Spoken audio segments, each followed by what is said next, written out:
Hey folks, this is Jake Davis with a second video for you today. I'm going to do a real quick classic review because yesterday I watched The Burning for free on YouTube. Now The Burning is a cheesy, trashy slasher, but not trashy in the good way. Released in 1981. And I've heard excuse me. Excuse me. I've heard about this movie for years, but the whole thing is, I didn't really know anything about it other than it was just a slasher that took place in the woods. And trust me,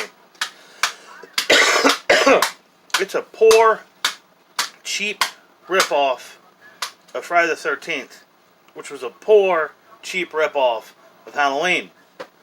So there's really nothing redeeming about this movie. It's kind of interesting to the people involved, though. Because you see, it was the special effects, makeup effects, were done by Tom Savini, which is kind of the one thing I got excited about. Jack Sholder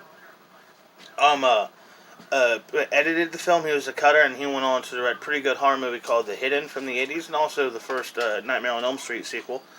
There was no cast list in the opening credits, but Jason Alexander and Fisher Stevens were in this film. Alexander, of course, will go on to become George Costanza, a television icon, and Fisher Stevens will go on to win an Oscar for documentary filmmaking.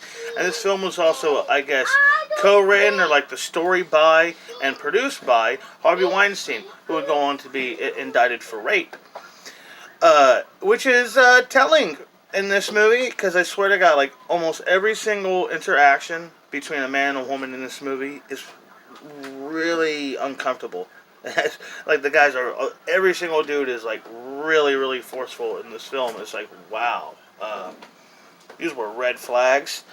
Anyhow, this movie was really bad. Savini couldn't save it with his his makeup, because it didn't look like he had much of a budget. It was because it's so early in the slasher genre. Leave those DVDs alone. I told you to leave those alone 700-900 times.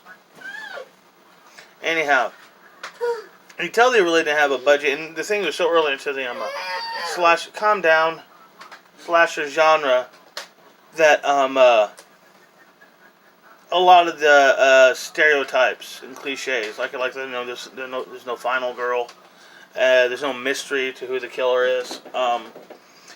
And it was just bad. I don't think the killer is on screen with a single victim in the whole movie. It's it's one of the worst edited movies I've ever seen. I'm surprised this guy actually went on to make movies. Or maybe it's the best ed, because he had to hide the fact that they couldn't have actors on the set at the same time and shit like that.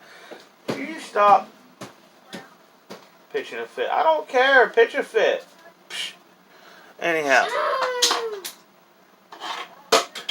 Don't do it into here, because that's mine. Break your stuff. Anyhow. And also the killer's weapon was really strange. I mean, big ass hedge clippers as killer's weapon seemed really awkward. There's a reason they stick to butcher knives and machetes and stuff like that. Even if you're going to have a chainsaw, you got to be a big dude like Leatherface. Anyhow, this was a grade A turkey. Even when there is killing, slasher stuff, it's so bad and cheap looking. Like I said, the killer's not on screen with me, but everything's all super close. And the gore's lame. Will you stop? Sound like Sloth in the Goonies back there.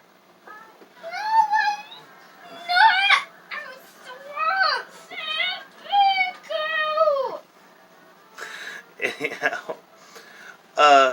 Yeah, so I would say, it's available to watch if you want to watch it, but, unless you just really want to watch a bad horror movie with some really trashy stuff in there, watch it. I say it's a turkey. The most fun I got out of it was seeing George Costanza play a teenager. He had hair, dude. He had hair. It's wild.